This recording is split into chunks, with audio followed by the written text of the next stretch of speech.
So now we're starting with Mr. Martin Kelemenis. He's from the ICRC. He's a head of protection in Iraq, and he'll be giving the keynote speech. Thank you, Noor. Good morning, everyone. Millions of people have been suffering from the devastating effects of armed conflict for many years across the Middle East. Hundreds of thousands have been killed, have died because of the collapse of essential health services, and countless have gone missing. But millions of people have also shown extraordinary resilience and survived. How do people keep going through years of war? How do they adapt to new conditions that are so much worse than what they knew before? How do they get up and move from one temporary home to the other when all their lives they've lived in one place? How do they have the will and imagination to innovate new ways of protecting themselves and their families in besieged areas or abandoned office buildings? How do they find opportunities and how they seize these opportunities to earn a living when their livelihoods have been destroyed? And how do they live with the loss of their loved ones who have been killed, gone missing, or left to seek shelter? How do they keep hope in something better finally taking shape for themselves and their families? And to go back to the question of today's panel, how can we, as humanitarians, support community resilience in the challenging context of conflict or violence? The people of the Middle East have shown the world that to be resilient is to be human. In their determination to preserve their humanity and the humanity of those around them, millions of people in damaged homes, in IDP camps, in hospitals, in schools, in places of detention, in local authorities or local organizations have been determined to live and contribute to a life of dignity in circumstances dramatically different from what they knew before. The ICRC is full of admiration and respect for the people we've been working with in the region, in Syria and Iraq, and Yemen, and Lebanon and Jordan. Their resilience is especially remarkable in protracted conflicts, which have often been conducted with little respect for international humanitarian law. Humanitarian action can accompany and support people, but it can do very little if people are not determined to survive and maintain their dignity. So people's resilience, their ability to stay strong and adapt to new situations, is the sine qua non of humanitarian action. We can encourage, we can enable and support people's resilience, but it is the people who lead the process by committing to survive and to adapt. Today, I want to talk about two aspects of resilience. First, the main sources of resilience, and second, what constitutes good resilience programming. The ICRC's experience in the Middle East suggests that there are three main sources of resilience, all of them equally critical to people's survival and recovery. First, personal resilience. That is the resilience that is inherent to the human person. This is our emotional infrastructure, which gives us the determination to survive and to pursue a life of dignity. Then we have systems resilience, which is the capacity of physical infrastructure, of basic services, and social and economic systems to resist stress. And as you will see, those systems are needed to maintain a dignified life and in some instances to survive. And finally, normative resilience, which is the basic resilience of the principle of humanity and respect for it in law. It is also the values and human generosity that people need to survive. This is perhaps better understood also as values resilience. Let me explore these three aspects of resilience a little bit further. Personal resilience is something that each one of us carries inside. It is our personal resilience which often surprises us in adversity by its power and its persistence. Looking back after a period of crisis, we often ask ourselves, how did I do that? I don't know how I did that. This inner resilience is made of the fundamental human characteristics which are well known to all the world's religions, its philosophies, and modern philosophy and modern psychology.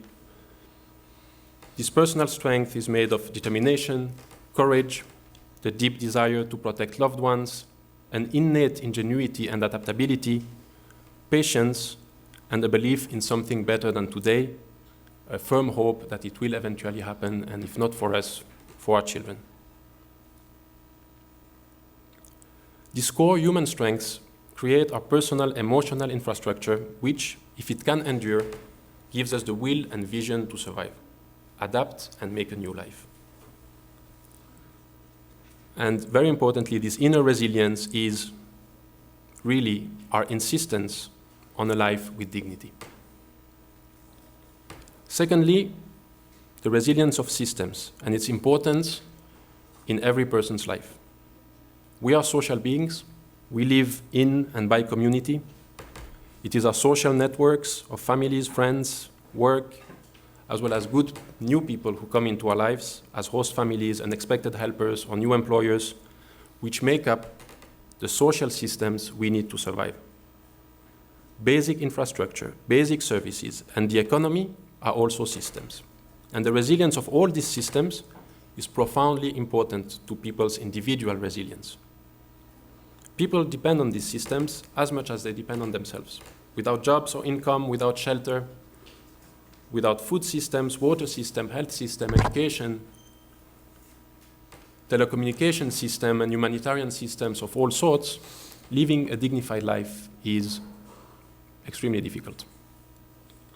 An armed conflict put these different systems under severe stress, particularly in protracted conflict. Those systems, who are all very much interconnected, become fragile, and then humanitarian consequences quickly escalate. Then the disruption of these essential services will push people to move elsewhere, to seek for functioning systems. People also need a bit of luck. When resilient people look back, they will also speak of systems of chance that help them through, maybe near misses or the timely kindness of strangers. So, if we are to survive in the face of circumstances as adverse as those imposed by situations of conflict, we need an effective physical, social, and economic infrastructure around us, as much as we need a working emotional infrastructure within us, plus a bit of good fortune. Thirdly, there is value resilience. This is the strength and continuity of basic laws and values, which mean that a society affected by armed conflict continue to value humanity. The determination to care about humanity must be resilient too. People's individual survival and the protection of their means of survival requires a fundamental contract of humanity to remain in place during armed conflict. And this fundamental contract of humanity recognizes people's right to a life with dignity and ensure the access to basic services.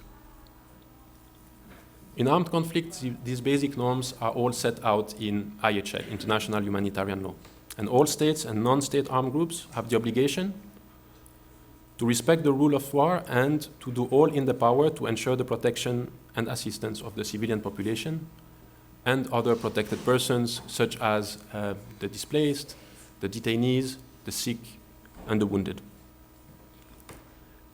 If the rules of war are not respected, then the conditions of people in conflict is truly terrible. The individual resilience and the resilience of the system they rely on is put alarmingly at risk. And these norms and values of humanity need also to extend beyond state responsibility into the private realm of personal responsibility. Unfortunately, for all to see, these basic norms are often ignored or violated. Yet, humanity has been resilient across the Middle East. We have often seen these norms in action as one family offers shelter to another, as vulnerable people share together what they have, and as many thousands of people work to keep basic services functioning.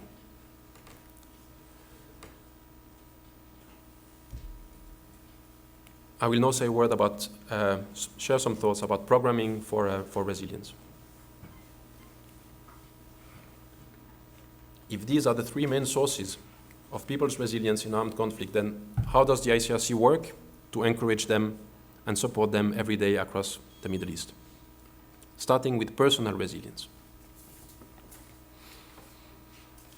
Even people who are personally very resilient get badly hurt in armed conflict. They can be wounded, they can be detained, they can be tortured, separated from their families, become the victim of sexual violence, or be affected by loss beyond belief. A great part of our work is with people who face unique, individualized protection and assistance needs at a certain point in their lives.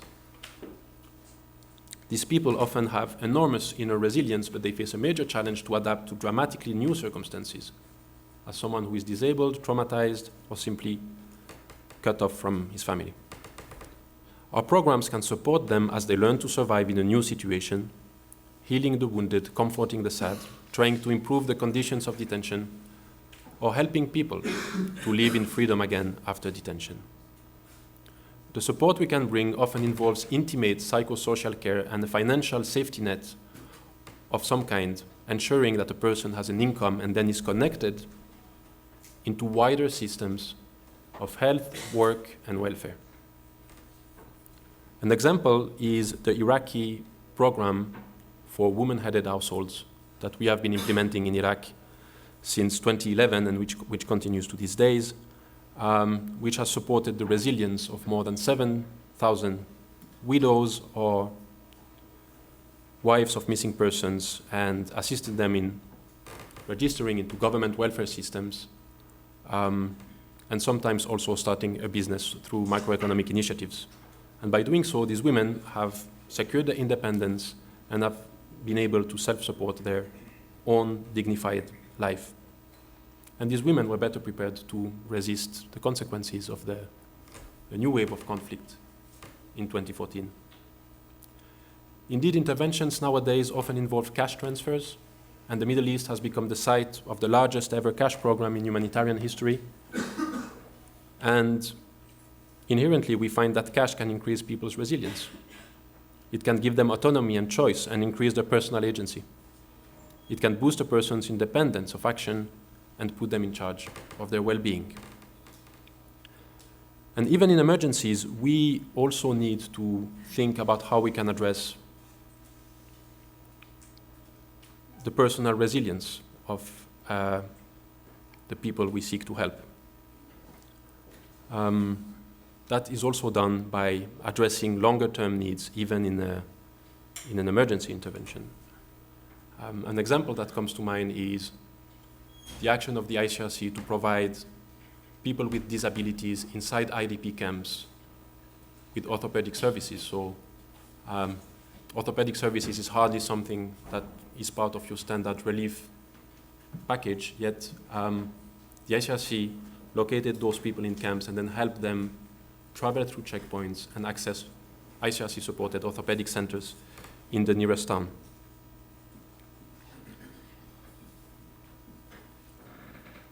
Systems resilience. An important part of the ICRC work across the Middle East has been to maintain resilient systems of power supply, water treatment and distribution, as well as health services. In advanced economies like the Middle East, we see sophisticated and interconnected urban infrastructures which are vulnerable to damage from explosive weapons and the cumulative impact of failing staff levels, reduced supply lines, and continuous degradation.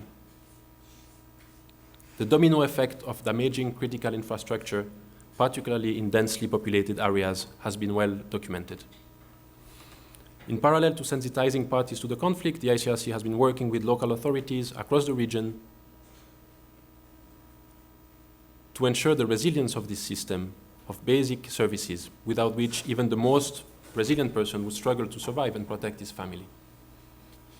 And so what we see over time is that these systems in protracted conflict situations slowly erode, and that working on these systems from a resilience perspective help to slow down this erosion and maintain the service over a longer period of time.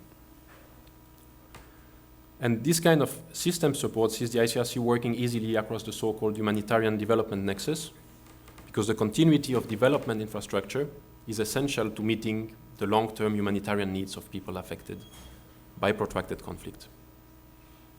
And like with personal resilience, even in emergency situations, interventions should integrate longer-term thinking, whenever possible, taking into account the resilience of systems. So in fact, it is important to keep the two timelines in mind, a shorter emergency response, while at the same time having the longer-term humanitarian needs in mind. And an example that comes to mind, again from Iraq, is an intervention we did in an IDP complex in Ninawa. Water was being trucked to the IDP camp. It was located next to a village that had been deserted by the population, who were displaced to other camps. And our intervention basically was to rehabilitate the water treatment plant in that community and invest a little bit more.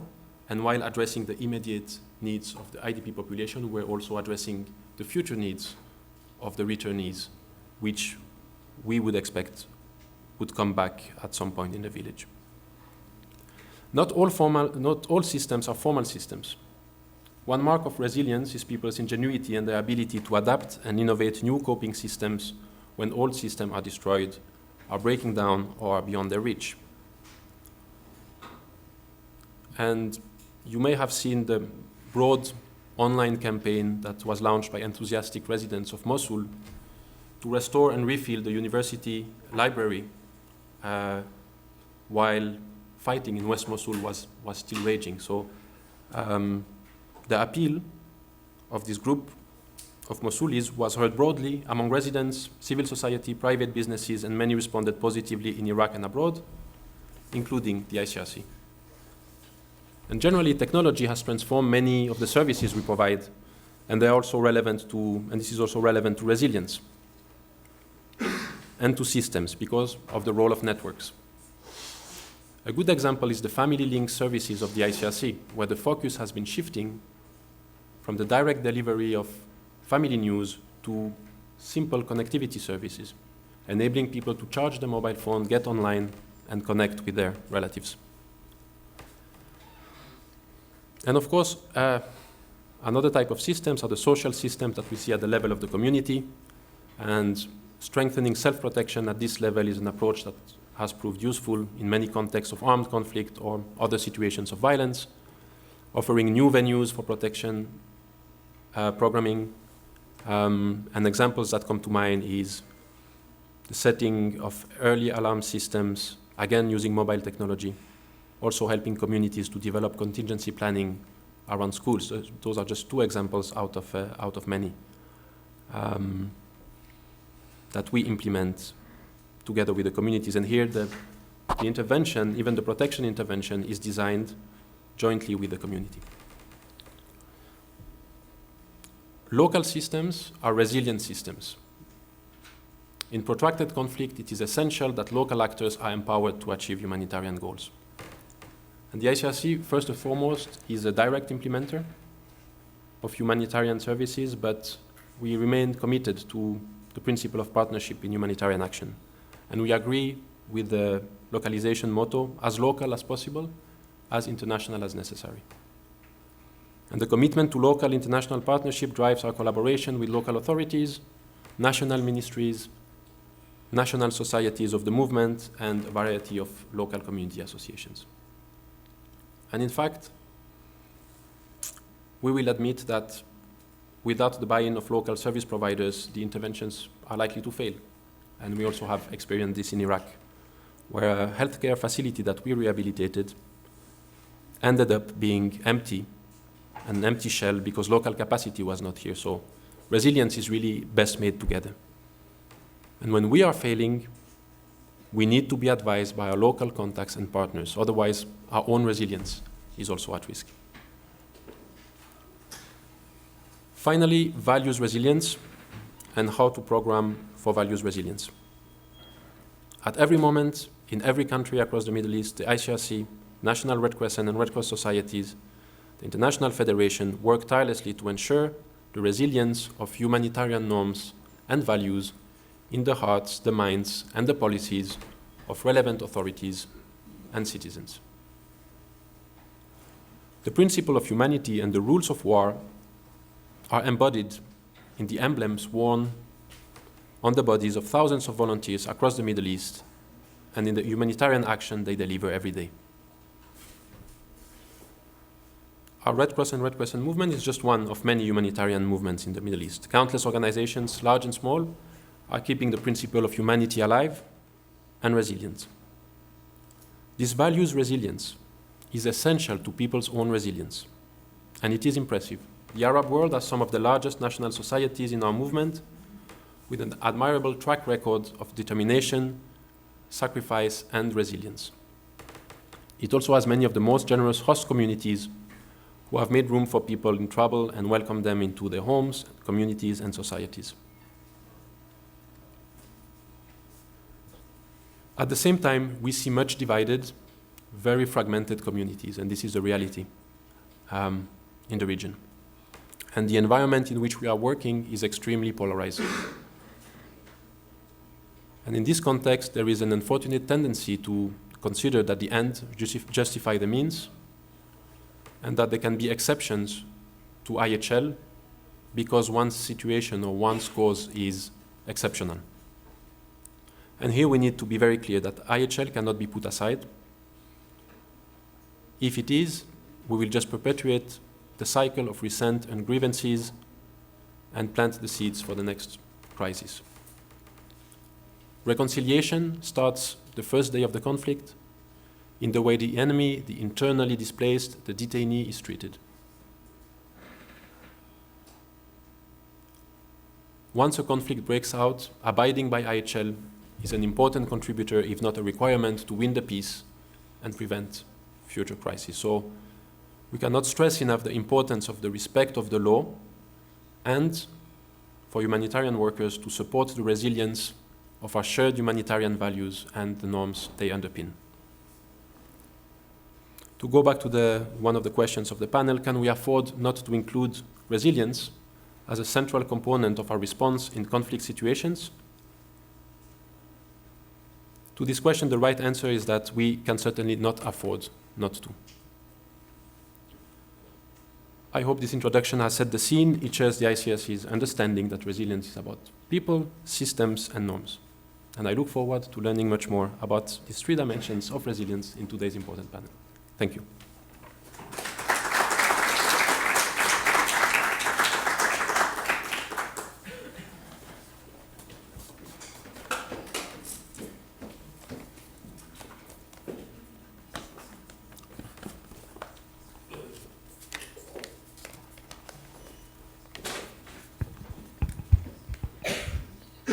Do you have any question for Martin? We take them at the end.